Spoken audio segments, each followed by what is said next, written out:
Forward together. Not one step back. To all the members of this conference, because I'm just a servant leader, to all of the presidents of the branches, to the state executive officers. Every day I get up, I'm humbled, sincerely, to be and to serve as your president, state president. You know, when I was elected 10 years ago, I had just come back from being unable to walk for 12 years without the assistance of a walker, having been in a wheelchair, having been told I probably would never be able to ambulate again. God is a gracious God. And in a strange sense, Carolyn, the more I've hung around you all, the more I've done work, the better I feel. You know, maybe it was my Jacob experience.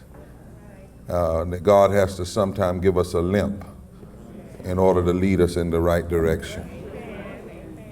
My family loves you, my church family loves you, and we thank God for you. My friends, I'm going to take a little bit of a departure this morning. Normally I would probably go down some of the things we've accomplished and talk about various branch work as a part of this report. I want to save that the winter session because these are such serious times. And we need some interpretation of the moment. Amen. And what we're doing here this morning will go out to thousands of people. We have now over almost 100,000 followers on Twitter and thousands of people connected to our NAACP, and they will see this, and I want to speak in this context. I thought about it, Dr. Brown. 100 years ago, a film was written based on a book by D.W. Griffith, who was from Shelby, North Carolina, the same city that Dalen Roof ended up in after he killed 9 souls, well, killed the body of 9 souls in Mother Emanuel Church. D.W. Griffith wrote a book called The Birth of a Nation. And 100 years ago, Woodrow Wilson decided to show that film in the Oval Office.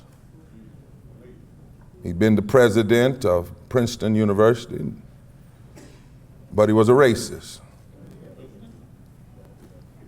He played it in the Oval Office, and that film claimed 100 years ago that the black vote was fraudulent. 100 years ago. That the elections had been rigged ever since the end of slavery. That black leadership was invalid, not America. And that Reconstruction that had brought together blacks and whites to transform the South was destroying the country. And that there was a need to take the country back and make it great again. 100 years ago.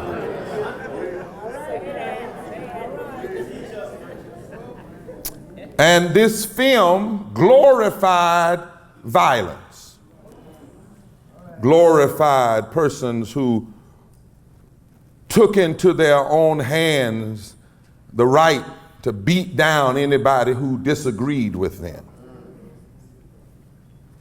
glorified racism, glorified restrictions, and said that people had a right to do anything it took to take the country back and make it great again. But 100 years later, Nate Parker, in the same year that the first birth of the nation was played in the Oval Office, has now released another version of Birth of a Nation. In the midst of all this reactionary racism that's being peddled from the top of the ticket on down, with loud voices and with silent policies, Nate Parker has put together a film and entitled it Birth of a Nation, but this time, it's not a lie. It's not a film about how bad black people were and how fraudulent their votes were. It's a film about Nat Turner, who started out beguiled and bamboozled by the slave master, but the Holy Ghost got a hold of him.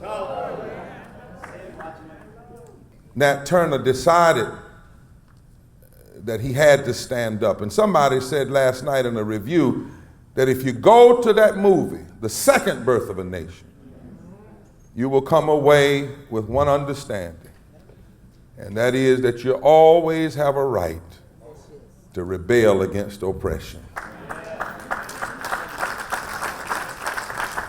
These are serious times. In fact, commentators are saying we need the message of that movie in terms of the willingness to stand against injustice even now.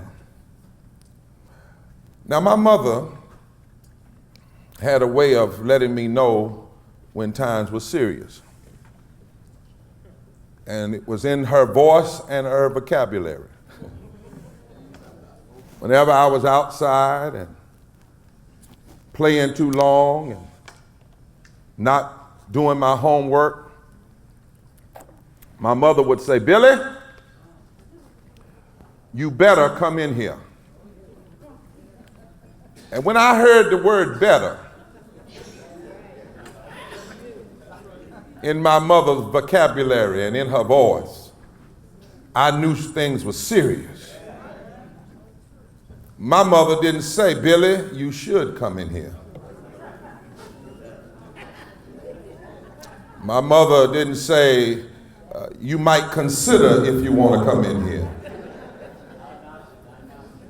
She didn't even say, "You ought to come in here." When she said, "You better," after having called my name 3 times, she would then say, "Billy, you better." Things were serious. And things are quite serious now in this election season within this democratic experience called America and this southern experience called North Carolina. And I believe, in light of where we are 100 years later, and in light of where we are in the midst of this election season, our watchword ought to be, we better vote. Better. As Susie Kasman said, we better choose a leader who will invest in building bridges and not walls, books and not weapons, morality and not corruption, intellectualism and wisdom, not ignorance, stability, not fear and terror, peace, not chaos, love, not hate, convergence, not segregation, tolerance, not discrimination, fairness, not hypocrisy, substance, not superficiality, character, not immaturity, transparency, not secrecy, justice, not lawlessness, environmental improvement and preservation, not destruction, truth, and not lies. We better vote. Lyndon Baines Johnson said, "A man without a vote is a man without protection." We better vote. 50 years ago, Martin Luther King said there must be a concerted effort on the part of Negro leaders to arouse their people from their apathetic indifference 50 years ago, he said, in the past, apathy was a moral failure, but today it is a form of moral and political suicide. Amen. We better vote. Touch your neighbor and say, we better. Shirley Chisholm, that first woman to run for president, it was unbossed and unbowed and unbought. She said, you don't make progress by standing on the sidelines, whimpering and complaining. You make progress by implementing ideas and electing people that will implement those ideas. We better vote. Voting is serious. Voting is spiritual, and it has spiritual and constitutional implications. You see, only a person can vote. We don't give personhood to dogs. We don't give personhood to pets. We don't give personhoods to parakeets. Only a person can vote. And the last time I checked, only God can make a person. So anytime you try to abridge or deny my right to vote, you are trying to play God. You are engaging in the worst form of idolatry. And that is to think that you own me and have the authority to take away from me that which only God can give, which is my imago Dei, made in the image of God. That's why the Constitution says the right of citizens, 15th Amendment of the United States, to vote shall not be denied or abridged by the United States or by any state on account of race, color, or previous condition of servitude. In Article 6 of the state constitution, Section 1, it says every person born in the United States and every person who's been naturalized 18 years of age and possessing the qualifications set out in this article shall be entitled to vote at any election by the people of the state, except as herein otherwise provided. Voting is a very serious spiritual and constitutional matter. But we better vote, Brother Courtney, not only for philosophical reasons, but practical reasons. This election is so serious that right now we're about to elect 34 of the 100 U.S. senators in this country. We're about to elect all 435 members of the House of Representatives. We're about to elect 12 governors of 12 states who control 12 election boards. We're about to elect 5,920 of the country's 383 state legislative seats. We're about to elect 46 of the country's 100 largest cities, municipal elections, and 25 mayoral races. And on the 9th day, after the election, the 9th day of this month, we will have chosen the 45th president of the United States and leaders from across this country with or without your vote. These are serious times, and we better vote. In North Carolina, we're electing the governor. We're electing the Council of State. We're the only state in the country that has 6 African Americans running statewide. Only state in the country. We're putting members on the Supreme Court. We're electing every member of the United States Congress. We're electing county commissioners. We're electing senators. We're electing a senator, a U.S. senator. Let me pause here for a minute. Senators, it's only 100. We're electing one. Senators are powerful. Senators can block any federal recommendation of the president from their state. Now hear what I'm saying. Hear what I'm saying. Y'all listen out there as well. A senator, one senator, can block any nominee by the president from even having an opportunity to vote. You want to talk about abuse of women? The Eastern District of the federal courts in North Carolina covers counties like Johnston and Wilson and Pasquotank and Cumberland and Martin and Pitt and Northampton have never had an African American on the Eastern Court since the founding of this republic. Never. The Eastern District Court looks like Jim Crow never ended. Never. And President Obama nominated 2 women. Two. One a U.S. attorney, highly qualified in some way, qualified above any of the other candidates. And the second one, a former state Supreme Court judge. Highly qualified black women. Sisters, I might make y'all cuss this morning. I hope I do just a little bit. I said highly qualified black women. I'm talking sisters now and the brother. 2 of them. Twice. And 1 senator named Barber. I'm not telling you who to vote for, but I'm going to tell you how he voted. I can do that. 1 senator who doesn't even have the same degrees that these black women have. You better hear what I'm saying.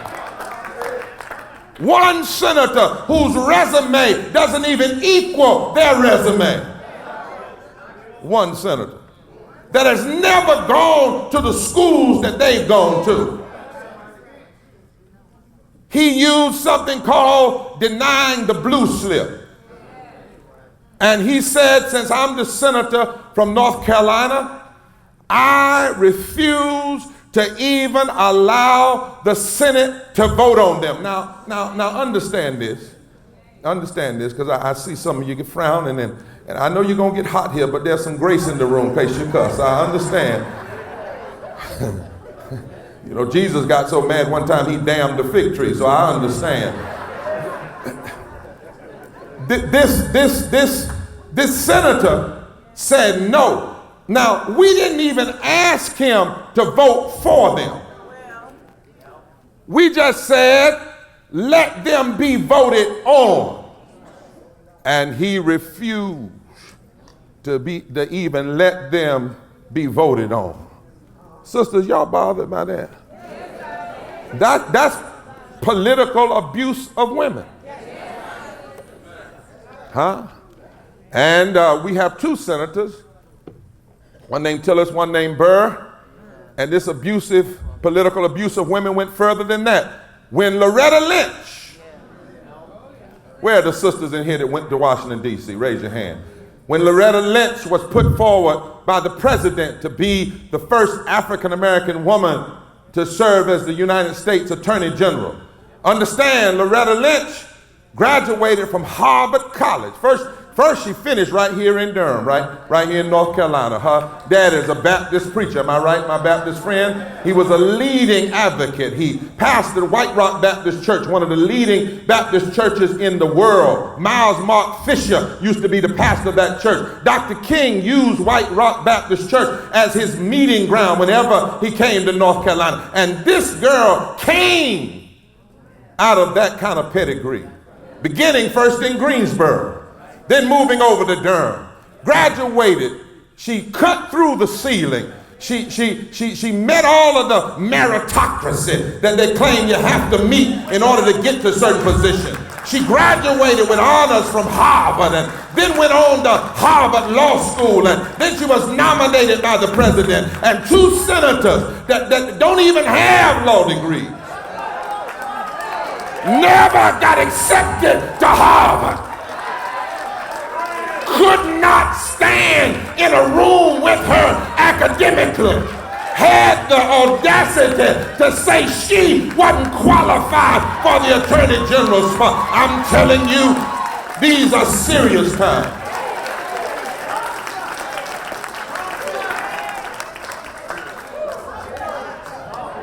We better vote. No, voting is not just about personality. It's not about whether somebody visits your church and tells you they love Jesus. A lot of folk can visit the church and say they love Jesus, but their hearts are far from him. It's not about whether they visit your NAACP banquet.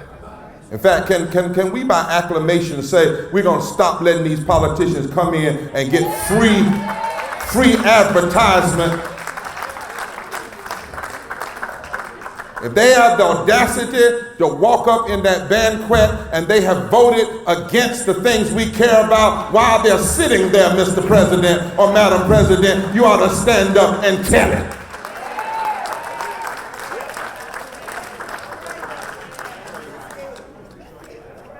This election is about whether or not hate, lies, insults, and racism are going to trump truth, love, issues, and equality. I'm just talking about what I'm talking about.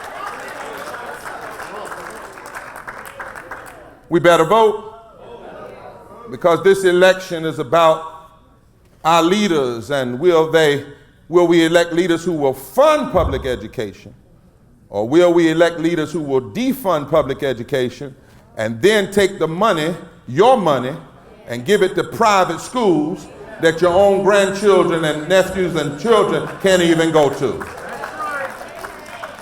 70% of Americans and 61% of North Carolinians oppose school vouchers, and yet the current administration has pushed forward vouchers.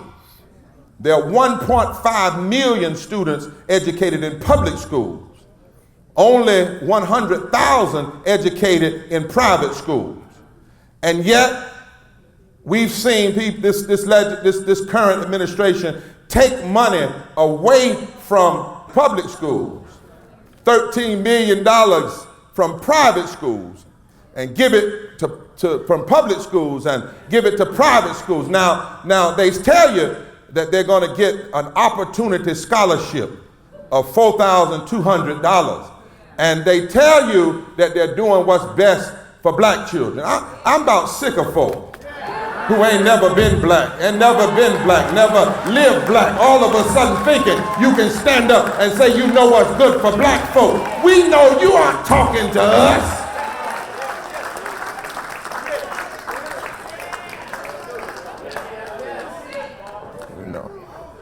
I'm white, Native American, and black, but when the cops stop me, I'm black. I know who I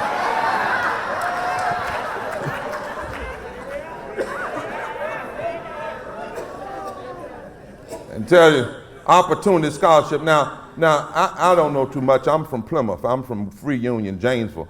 But the average private school costs $10,000 or more. So you get a scholarship for $4,200. You still need $5,800, and if you need a quarter and all you got is a nickel, you still out of luck. So they're gonna give you a scholarship for $4,020. Then you're gonna have to go out and cook pies and sell collard greens and fried chicken to raise the other $5,800 when you could be going to school free, and if they fully funded public education, it would be what it ought to be. That's what's at stake on this ballot. This election is about whether or not we will elect leaders who will give tax cuts to the wealthy, or whether they will give workers $15 in a union.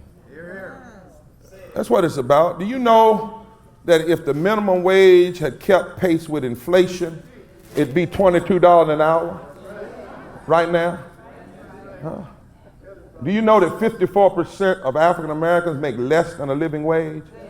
64 million Americans make less than a living wage. And this year, Brother Mendez, we've had a candidate running for the top office of this country literally say that he thinks the minimum wage is too high as it is. What is this election about? It's not about personality. It's not about whether you like the candidate or whether they can come home and have cookie and cream with you. This is serious business. It's about whether or not we will elect leaders that will take and deny health insurance, or whether they will expand health care to every person and ensure that every American has health care. Do you know that North Carolina has passed on almost $5 million a day because we have refused to accept Medicaid? And do you know that the other day when they claimed that the health care program, the premiums are going up too high, that's because there are 20 states that have refused to accept Medicaid expansion. It's all trickery. You don't want government-sponsored universal health care because that would take the competition away. You forced the president to have to bend over backwards in order to get what he got, but then that kept the insurance companies in play. And then 19 or 20 states refused to do Medicaid expansion, which lowers the pool or makes the pool so small that some of the premiums have to go up. But even with the premium going up, it's 15%. It's not 100%. 500,000 people in this state that could have Medicaid expansion. 30,000 of them are veterans. We've had hospitals to close because of the denial. Our friend in Beaufort County know what I'm talking about.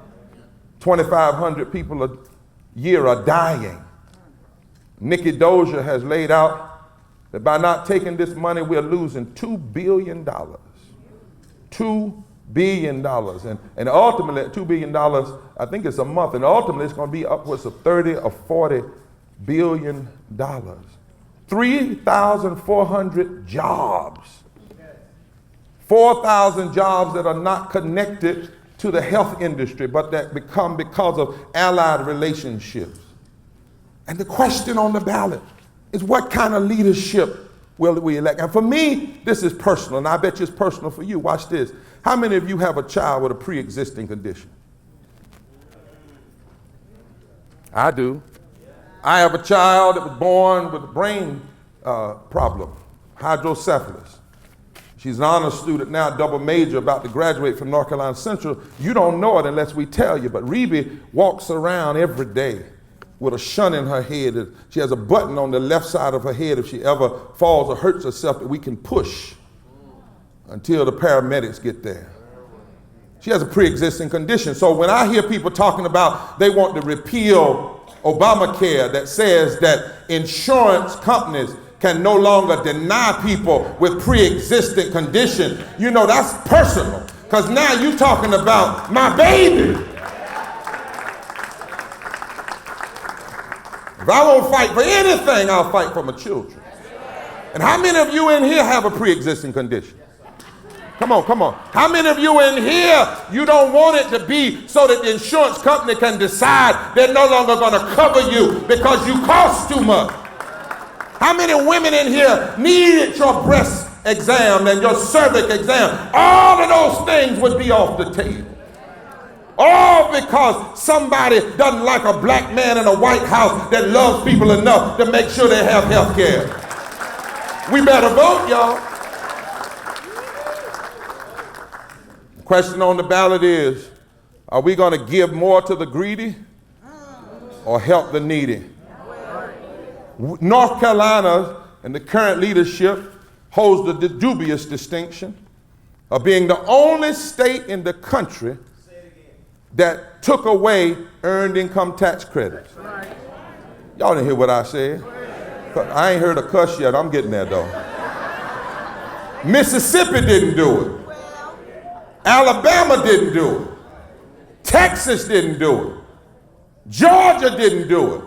But North Carolina ended the earned income tax credit. took away the earned income tax credit for 900 working poor people so that they could give 14 of the wealthiest families a tax break. What in the heaven is wrong with us? I got close.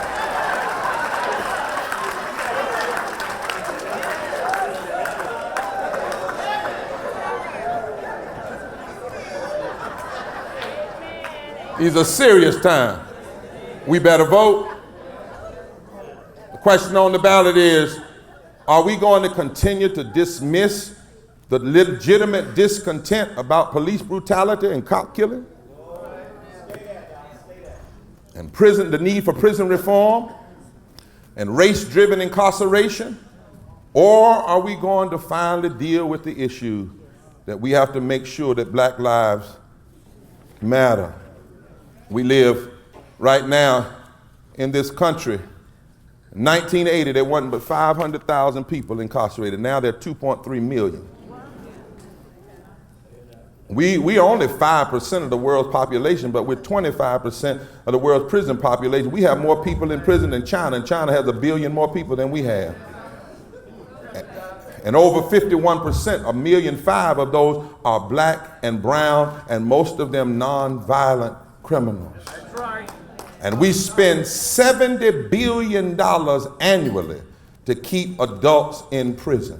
In North Carolina, it costs you $10,000 to send a child through public school, but over $20,000 to keep them incarcerated. And NAACP did a research showing that you can match the zip codes of prisons by simply knowing the zip code of low-performing resegregated schools.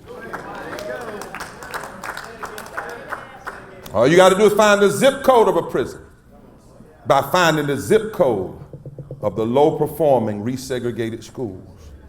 And when we're electing people, we're electing folk who are going to either deal with these situations, that we'll be able to push to deal with them, or things will just continue to get worse.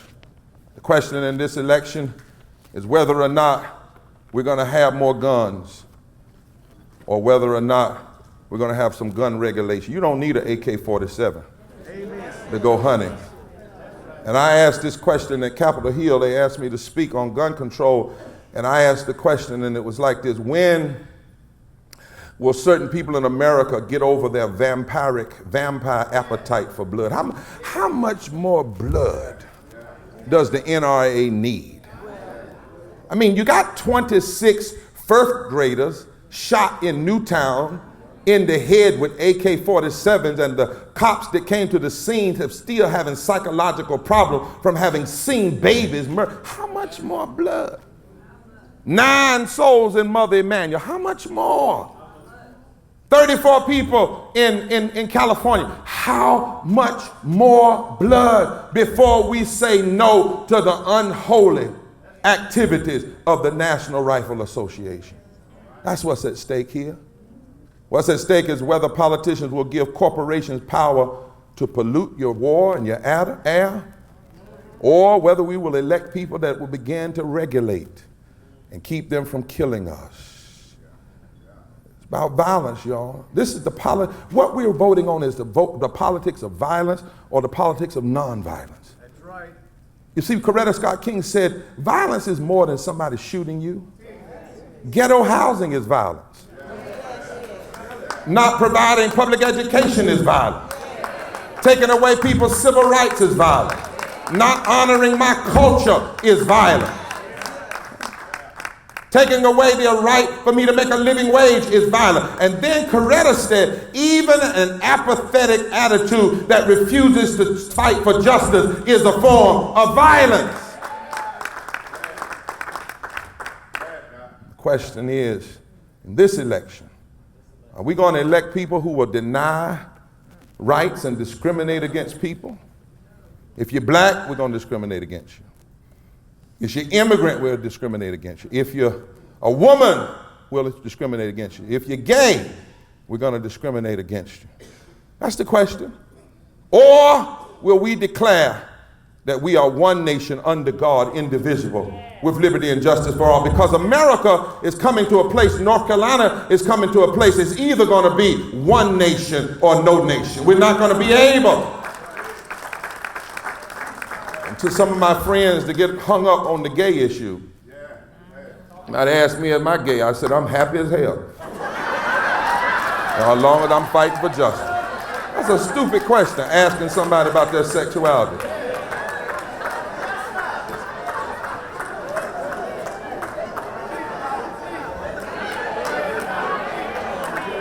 Now, there's not one person in here that ought to have a problem with people being gay. Let me tell you why. How many of y'all stayed in the hotel? How many of y'all stayed in the hotel? How many of y'all paid your money? How many of you slept in your bed? How many used your shower? Who used it before you?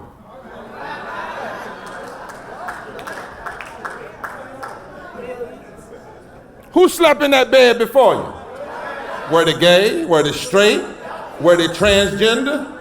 You don't know, but you laid down in it, didn't you? Lord have mercy.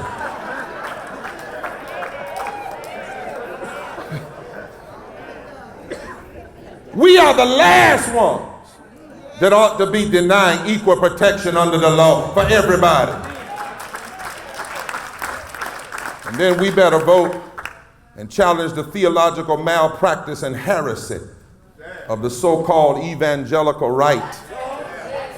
They aren't right, nor are they evangelical.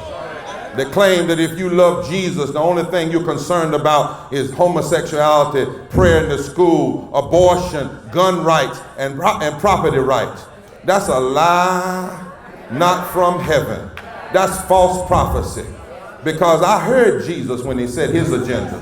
Good news to the poor, recovery of sight to the blind, healing to the brokenhearted, liberty to the bruised, acceptance to the unacceptable. When I was hungry, did you feed me? When I was naked, did you clothe me? When I was sick, did you come see about me? When I was in prison, did you visit me? When I needed water. We must decide in this election that we will no longer allow the so-called evangelical wrong to have the dominant say in the public square. There must be a moral revolution of values in America.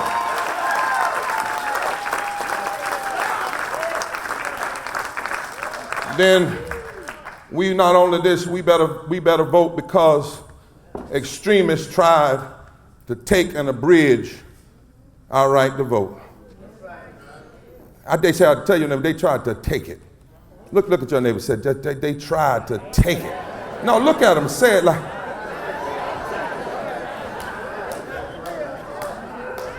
Y'all, one more time, look at them, look, they tried to take it. God.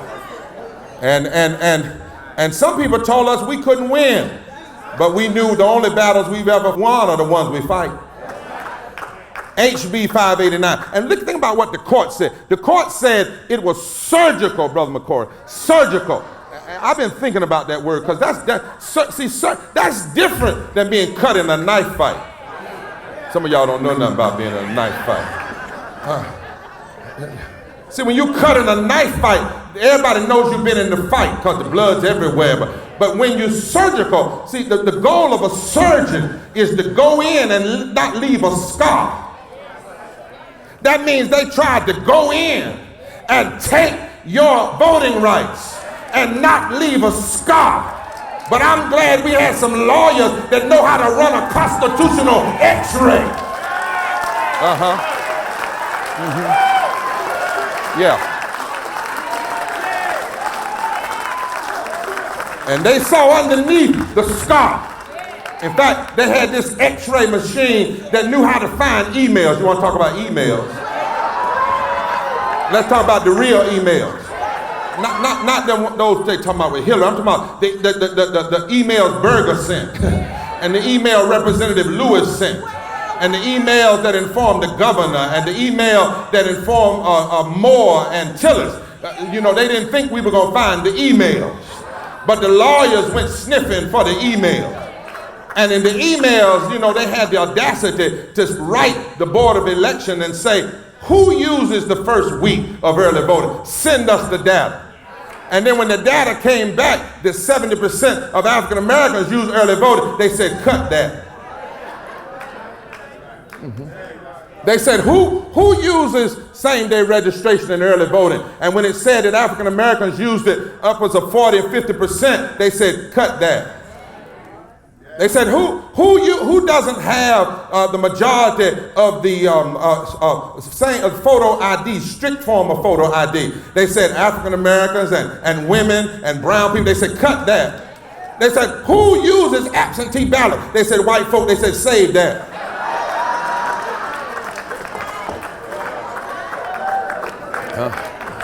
But I'm so glad I serve a God that if you fight long enough, what's done in the dark will be shown to the light.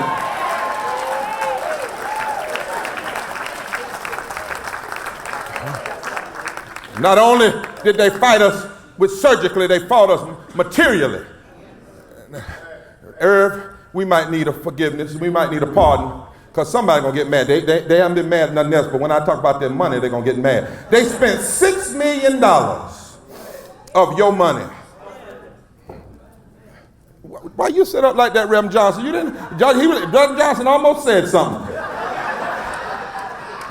$6 million of your money. Now it's one thing to take my money, Freddie. Now take your money and try to hurt me. But it's another thing to go in my bank account and take my money and buy a bat to beat me over my head. And some of their lawyers, they paid $1,000 an hour. Sister, what's her name?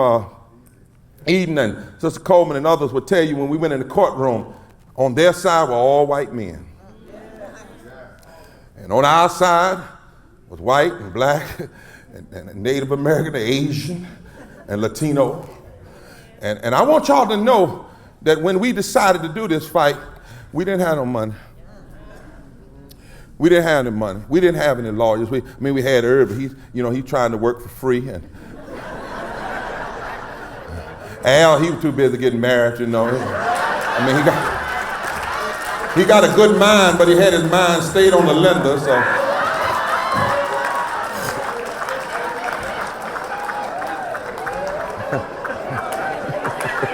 and we got Kate, we got Penn to have, she had the advancement project, but they're non-profit. And there's Caitlin back there. She graduated from Duke, but she broke too. But y'all kept marching and kept going to jail. And some folk were questioning, well, why they keep going to jail? They're not winning everything. Why they keep getting arrested? But you kept going. And somebody heard up in D.C. that there were some people in the North Carolina NAACP fighting against $6 million, fighting against overwhelming odds. And they said, well, we're a corporate firm that has plenty of money, and we've been looking for a fight. And they brought their money down and joined it with our fight, joined it with Irv, and joined it with Al, and joined it with Penner. And when the dust cleared, we won. God, my God.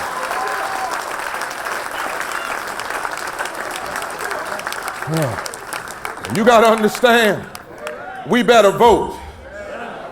Because right now they're trying to challenge even voters that are eligible.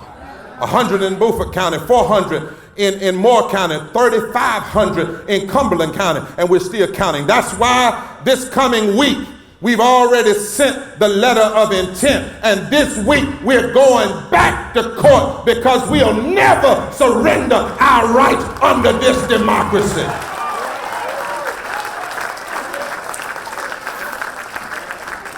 You got to get bothered. You can't be at status quo when somebody tries to take something from you.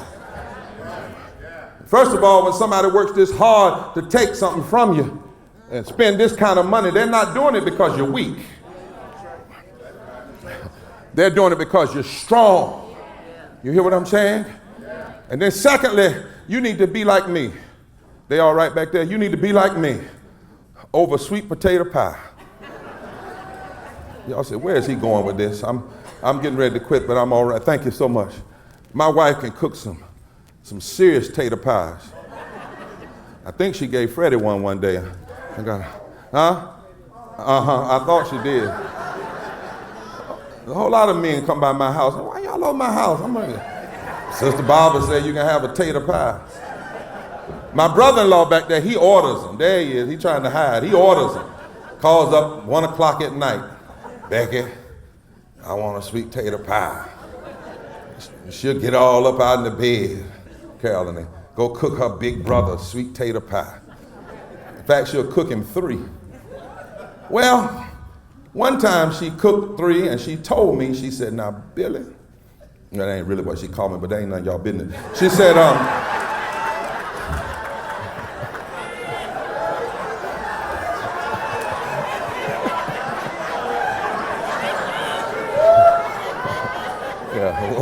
we friends, but we ain't that close.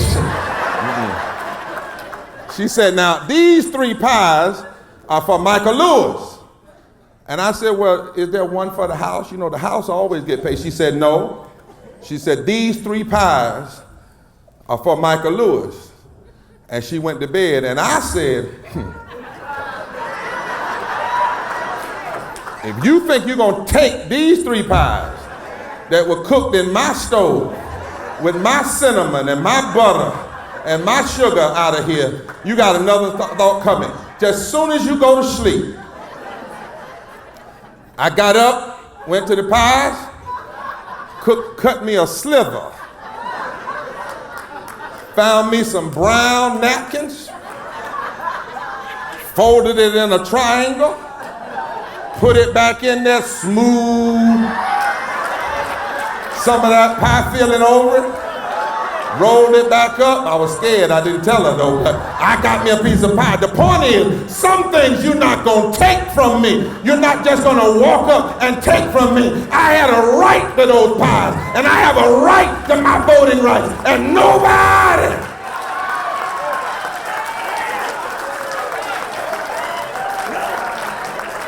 not gonna walk up in my house. Not only that, we're in a 3rd Reconstruction, you all. There have been 2. I don't have time to talk about them, but we're in the middle. And I'll tell you why I know.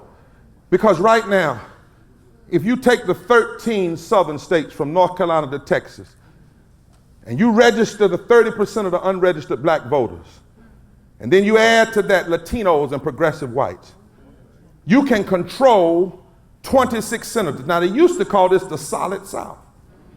Carolyn, you remember that? And we didn't even think about trying to win. But now, God has fixed it so. There's movement, there's transition. That's why we've been building Moral Monday. It's not about William Barber. It's not about just the North Carolina State Congress. It's about building fusion politics so that we can take advantage of this moment.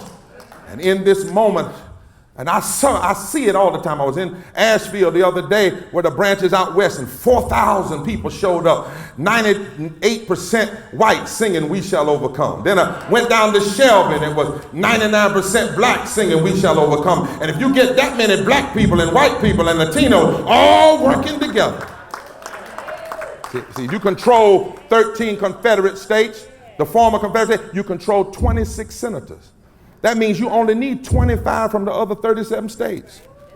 If you control the 13 former Confederate states, you control 31%. Listen, young people, because you're going to be the inheritors of this.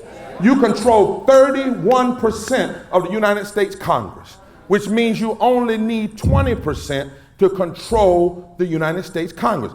If you control the 13 former Confederate states, you control 13 governors who control 13 boards of election. And the more you understand this information, you understand then why a certain presidential candidate would come to the South and in an all-white audience talk about black people. Because he's really not talking about black people. He's trying to scare white people away from building relationship with black and brown people, because the solid South is no longer solid. In fact, You wonder why some of these candidates spend so much time in the South? Because if you can control the 13 former Confederate states, North Carolina, South Carolina, Georgia, Alabama, Mississippi, Florida, Louisiana, Kentucky, Missouri, and Texas, and Virginia, if you can control, in Tennessee, you control 181 electoral votes, which means you only need 89 from the other 37 states. So, and that's why everybody's saying that North Carolina is the player in this election, because the numbers have shifted and the demographics have shifted. And if you change North Carolina, then the rest of the South can fall like dominoes.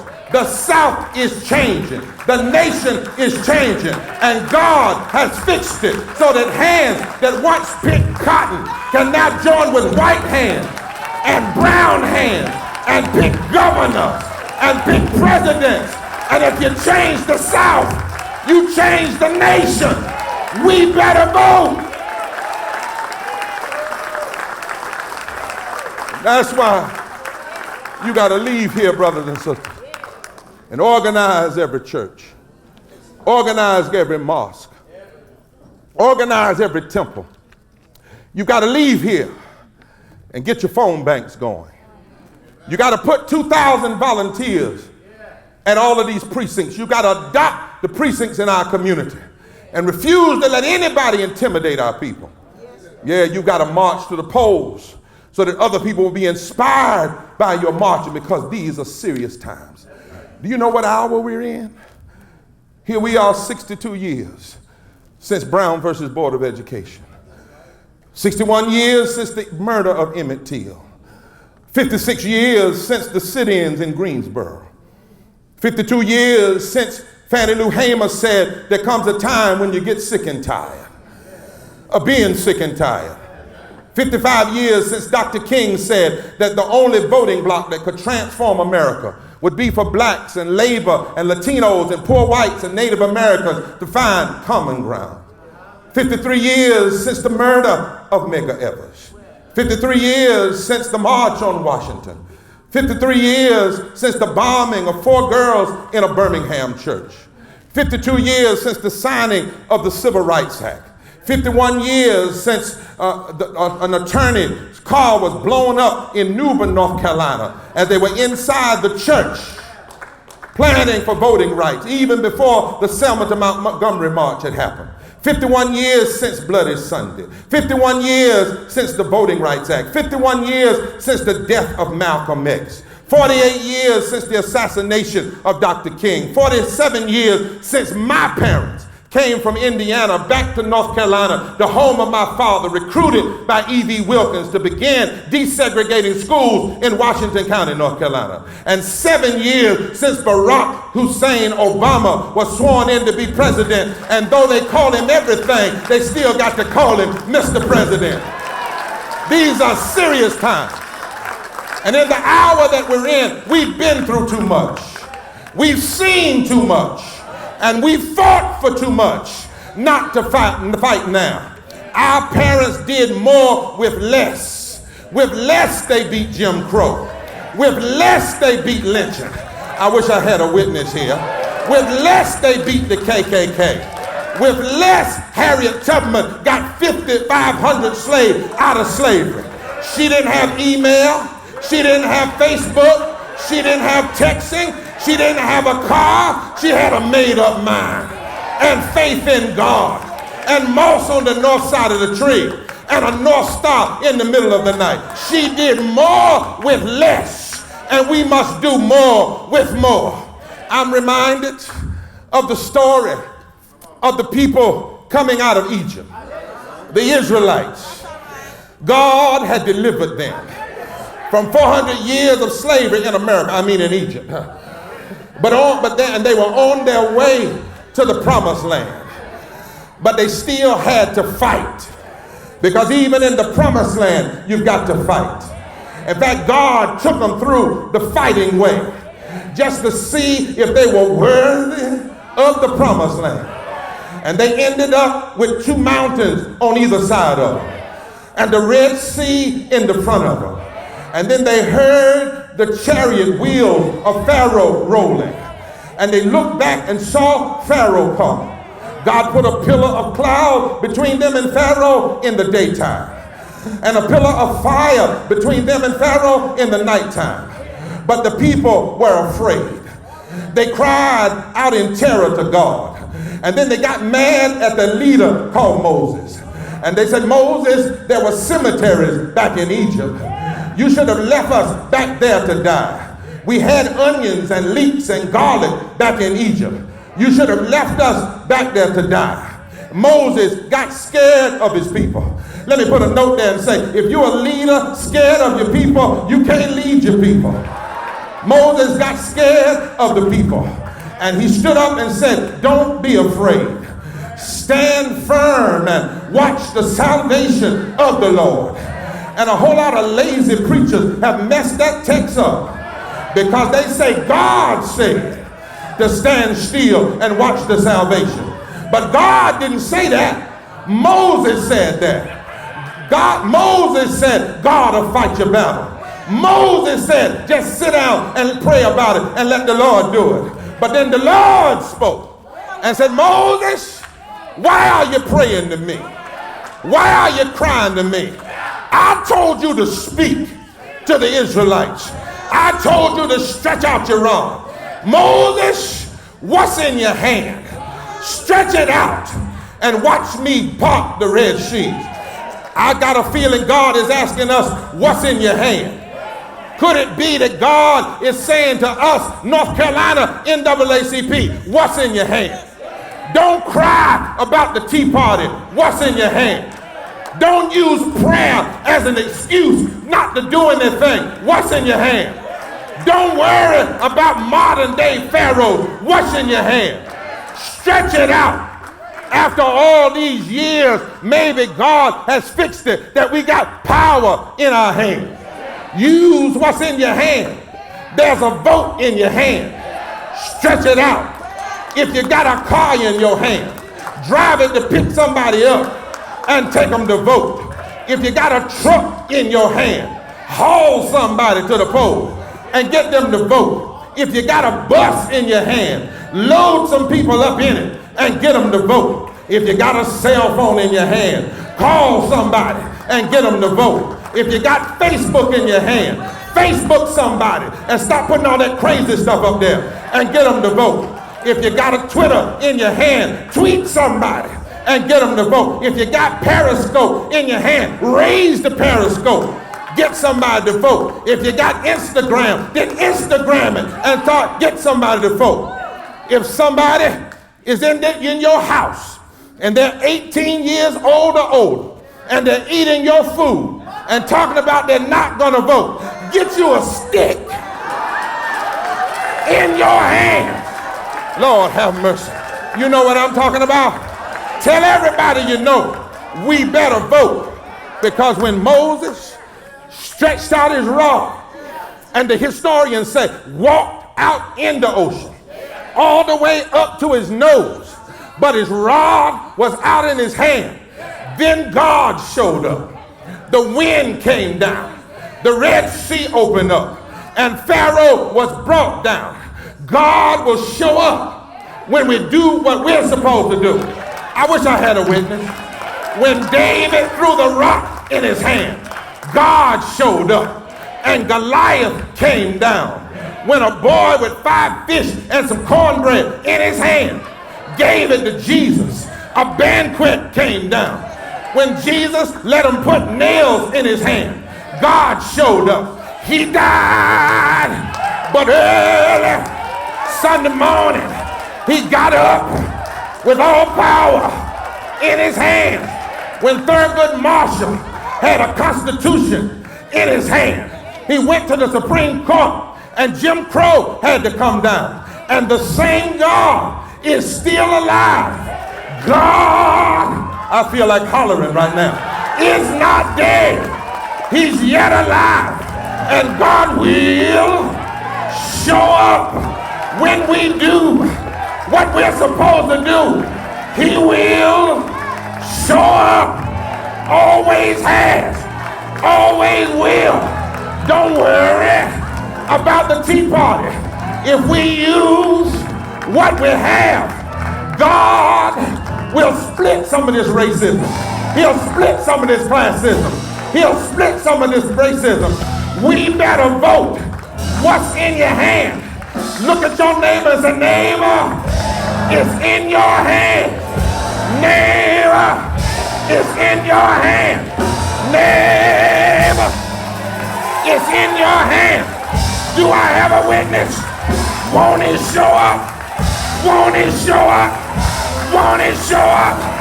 Won't he show up? What's in your hand? Use what you got. God will give you what you need. Won't he show up? Won't he show up? Won't he show up? Won't he show up? Won't he show up? Say yeah! Say yeah! Say yeah! Say yeah! Say yeah!